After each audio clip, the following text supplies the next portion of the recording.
አልፋሩቅ መልቲሚዲያ ፕሮዳክሽን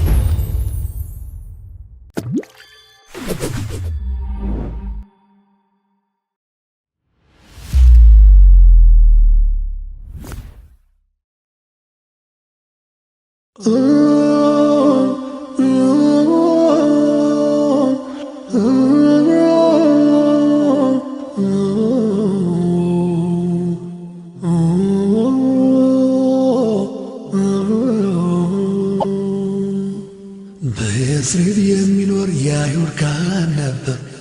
በሁሉም ይወደድ እጅግ የሚከበር በመልካም ጸባዩ በመጎ ምግባሩ ጊዜ አጠቃቀሙ በክድ የመኖሩ ለአምልኮ ተገዥ ሰዎች አስተማሪ አንደበተ ርቱዕ ነበር ሥራ አክባሪ የኦሪት መጽሐፍን ጠልቆ የመረመረ ሕዝብ የተቀበለው ትልቅ ሰው ነበር። ይህ ሰው አልሁሰይን ተብሎ ይጠራል። በመካ የነቢዩን መነሳት ይሰማል። የአላህ መልእክተኛን መምጣት እንደሰማ ጊዜ ሳያጠፋ ምንም ሳያቅማማ በጥንት መጽሐፎች የአላህ መልእክተኛን መምጣት የሚጠቅሱ መመርመር ቀጠለ ሳትታክት ነፍሱ። ከዚያም የነቢዩን የዘር ሐረጋቸው ስማቸውንና ምግባር ባህሪያቸው እንዴት እንደሆነ እያጠና ኑሮ ከትንቢቱ ቃል ጋር በደንብ አመሳው ትክክል መሆኑን አረጋገጠና ወሰነ ሕይወቱን ሊሰጥ ለእስልምና። ከዕለታት አንድ ቀን በድንገት ሳያስብ የአላህ መላእክተኛ መጥተው ወደ የስሪብ የነቢዩን መምጣት አንዱ ይለፍፋል። ሰው ወሬ ለመስማት ይሮጣል ይጋፋል። ሁሰይን ተምር ዛፍ ላይ ሥራ እየሠራ የለፋፊውን ድምፅ መልእክት አጣራ። በቅጽበት ከዛፉ ምድር ላይ ደረሰ። አላሁ አክበር ሲል ጮኸ ወደሰ።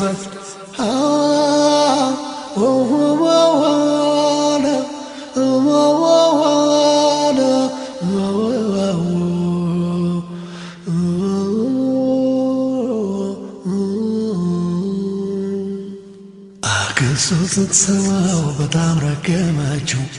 ሙሴ መጣረከው ብላ ሰደበችው። አክስቴ አትሳሳች ባላ ስምላለው የሙሴ ወንድም ነው እውነት ልሻለሁ። የእስላምን ሃይማኖት የሚያራምድ ሰው ነው እንደ ሙሴ ሁሉ አላህ ነው የላከው ብሎ ገለጸላት አክስቱን ቆይታ። ለመሆኑ ይህ ሰው ከታላቁ ጌታ መልእክቱን ደምዳቤ ሆኖ የሚመጣው ስትል የነበረው ነቢዩ እሱ ነው። ስትጠይቀው ጥሏት ከነፈ በረረ። ሕዝብ መሃል ገባ እየገፈተረ። ነቢዩን ለማግኘት ተሽሎክልኮ ገብቶ ማዳመጥ ጀመረ በጣም ተጠግቶ። ሰላምን አስፋፉ፣ ምግብን አካፍሉ፣ ለእንቅልፍ እጅ አትስጡ፣ ስገዱ አመስግኑ እያሉ ነቢዩ ቆመው ሲያስተምሩ አንድ ኃይል ሲገባ ዘልቆ በደም ስሩ። ታወቀው ደስ አለው አፉ ተላቀቀ። ከአላህ ሌላ አምላክ እንደሌለ አወቀ። ሙሐመድን ባሪያው እንደሆነ አውቄ እመሰክራለሁ ከፊቱ ወድቄ ብሎ መሰከረ። ከቶ አላመነታ። ስምህ ማን ነው አሉት ነቢዩን በአፍታ። እኔ ሁሰይን ሰይለም እባላለሁ።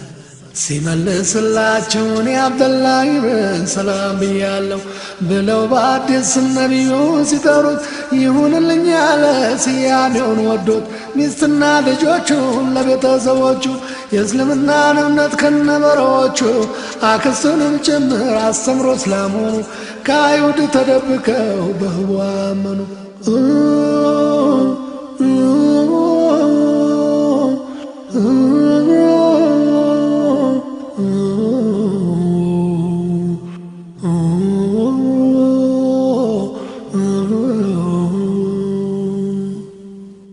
አንድ ቀን ሄደና ከነቢዩ ዘንድ እንዲያጫውታቸው ብዙ ስለ አይሁድ በጣም የዋሻሉ፣ ሰው ያዋርዳሉ፣ ትምክተኞች ናቸው ይወነጅላሉ።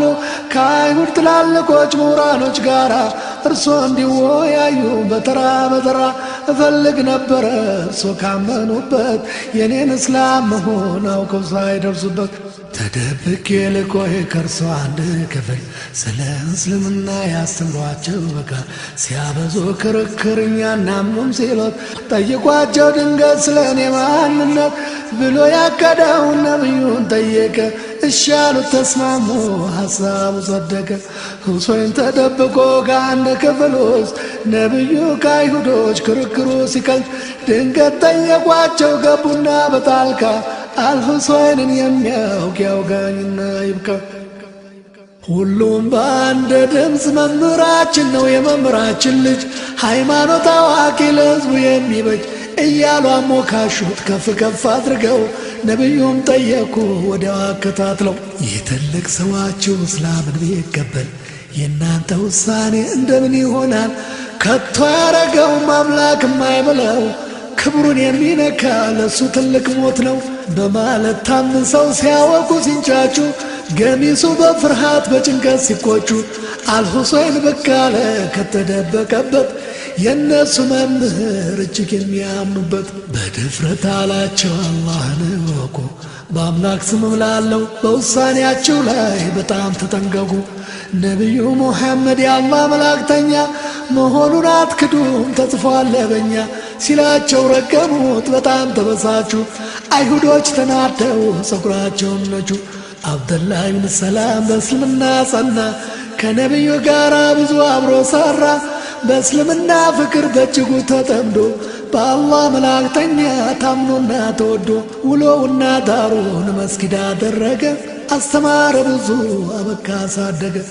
ዕድሜውን በጸሎት በኢባዳ ይገፋ በእጅ ከጨበጡት የጀነትን ተስፋ አብደላህን ምሳሌ አርገው አስተምረዋል። ነቢዩ እንደ አርአያ ሲያነሱት ኖረዋል። ልዩ ሰዋብ ነበር የቆመ ለዲኑ የአላህ ጽኑ አገልጋይ እስከ ሕልፈተ ቀኑ የአላህ ጽኑ አገልጋይ እስከ ሕልፈተ ቀኑ።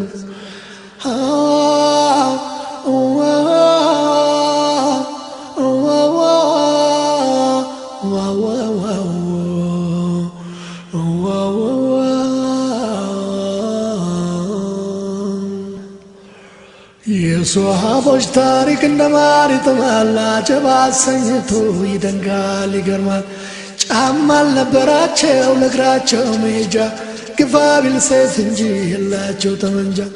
አይሮፕላን የለ መኪና ለመንገድ በግራ አቆራርጦ ብዙ ረቆ መሄድ ረሃብና ጥሙን መከራውን ችለው ከጦርነት እሳት ተማግደው ተቃጥለው እንደያመጣጡ ወድቀውና ጥለው እየተረዳዳ ያለው ሰው ለሌለው እየተረዳዳ ላለው ሰው ለሌለው የእስልምናን እምነት አውርሰውን ነበር ባስበው ገረመኝ እኔ ራሴ ነገር። ካንተ ምን ጎደለ ያአላህ ያአላህ እስኪ ልቡን ስጠኝ አንተ ትችላለህ። ጸብ አብራጅ አድርገኝ አልሁን ነገር ሰሪ ብርቱ ሙስሊም ልሁን የሰላም ተጠሪ።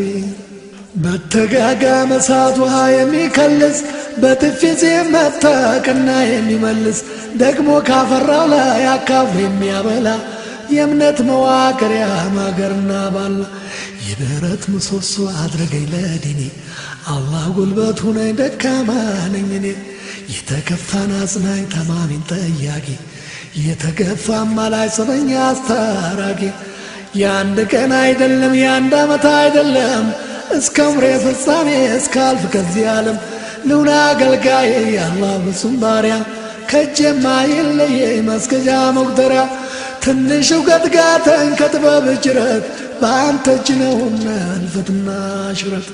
የሶሃብን ትዕግሥት ከፊል እኩሌታ የጽናታቸውን አንዲቱን ጠብታ ከእውቀት ጥበባቸው እየቆነጠረ እኔንም ባደለኝ አላህ ምን ነበረ። አልሐምዱሊላህ ላሳሰበኝ ጀምሬ እስከጨርስ ብርታቱን ለሰጠኝ።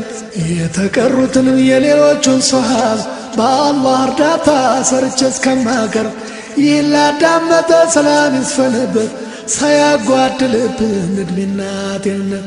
አላሁመ ሶሊ አላ ሙሐመድን ወአላ አህሊ ወሰሕቢ አጅመዒን።